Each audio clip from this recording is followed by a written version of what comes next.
So I just recorded episode 410 on From Betrayal to Breakthrough, and I want to give you a little preview from it because I think it'll be really helpful for you. There are ways we numb, avoid, and distract ourselves. Now, here's the thing. Any way you choose is going to prevent you from your healing. But there are a few different kinds. There are the unhealthy kinds, the neutral kinds, and even the healthy kinds. So I want to give you an example of what I mean.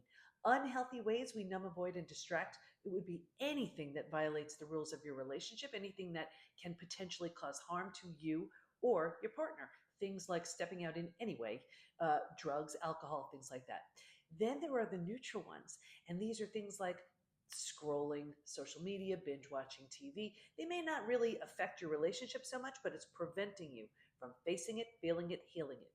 Then there are the healthy ones, and these are so sneaky, and it's things like cleaning, excessively cleaning, working out. Now you may think, well, what's the problem with that? Those are good, right?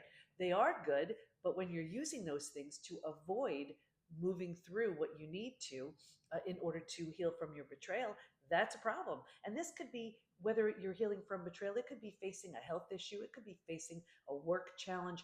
When you're using even those healthy ways to numb, avoid, and distract, that's when it's an issue. And I was talking about how I gave an example of there was a member within the PBT Institute, and we met for a session, and she said, "Oh, I want to tell you all about my new health plan." And she was telling me all the things she's doing, and she said, "That's great, right?" And looking for that acknowledgement, I said, "Well, it's great if that's your problem. It's not. You're using these things to prevent the relationship issue that truly needs your attention. So be careful of how you're numbing, avoiding, and distracting." And there were three groups in my study who did not heal. And one of them was the group that was numbing, avoiding, and distracting. They ran to the doctor who put them on a mood stabilizer or an anti-anxiety medication. They were emotionally eating, they were drinking.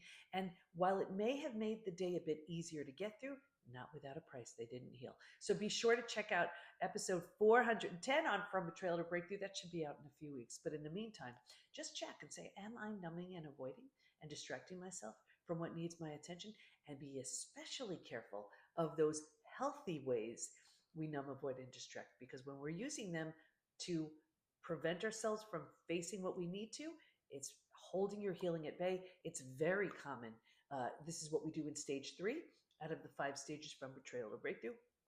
And of course, if we can help you within the PBT Institute, move through those stages, that's all we do all day long. So very common as a stage 3 thing. You don't do those things in stages 4 and stage 5, but just wanted to give you sort of a heads up that even the healthy ways we numb, avoid, and distract are preventing you from your healing. I hope that helps. Follow for more.